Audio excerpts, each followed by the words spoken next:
Hey everyone, welcome to our Canal Days video series. Thanks for joining us for today's episode of the Newton Paper Mill of Holyoke, Mass.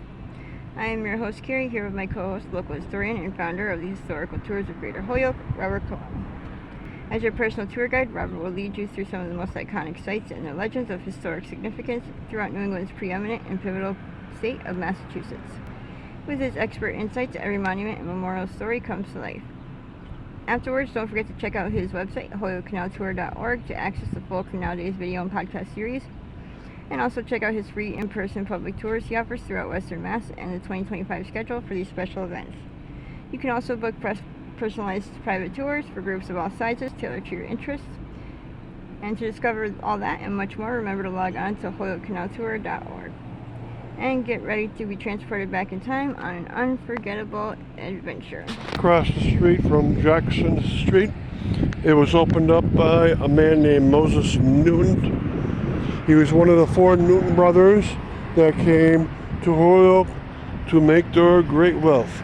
And Daniel, John, Moses, and James, they did just that.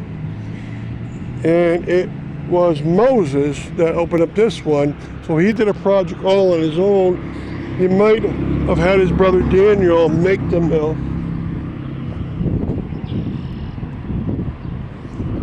Now this wall in front is a flood control wall put up in 1940, and what we'll do is we'll go to a place that we can see these mills.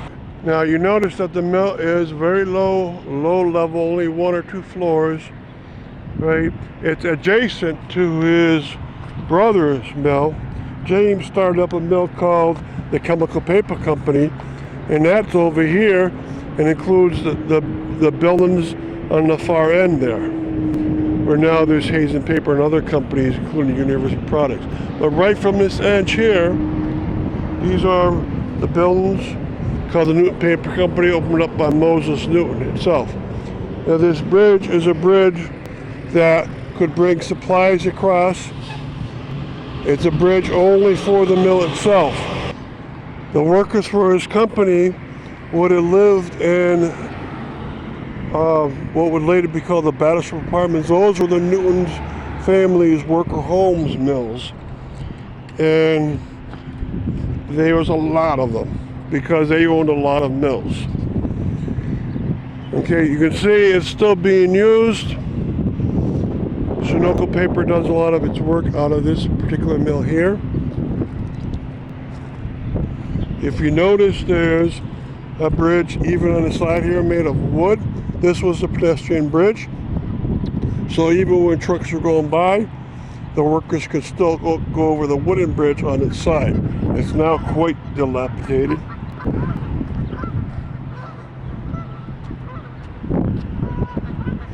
This is the third level canal they were at. And the Newton Paper Company did go a little bit further. So this parking lot for these Titan trucks would include more building for the Newton Paper Company. And what they made was cardboard, Bristol board, folders, anything heavy with paper. They would have made puppetries, which is a paper holder. And they did that because they had a lot of power down here. The drop between this third level canal and the river would have been 30 feet, and they would be able to use that power to make very heavy products. Okay, one of the turbine over there has a cement position that's boarded up. On this side of the wall is all cement up, so you can't see where the mills would have been. I mean, the mill races would have been. So, quite a beautiful site for an old mill. It's from about 1873, I believe, and it's still around producing items. Sunoco makes paper products, but not from raw paper.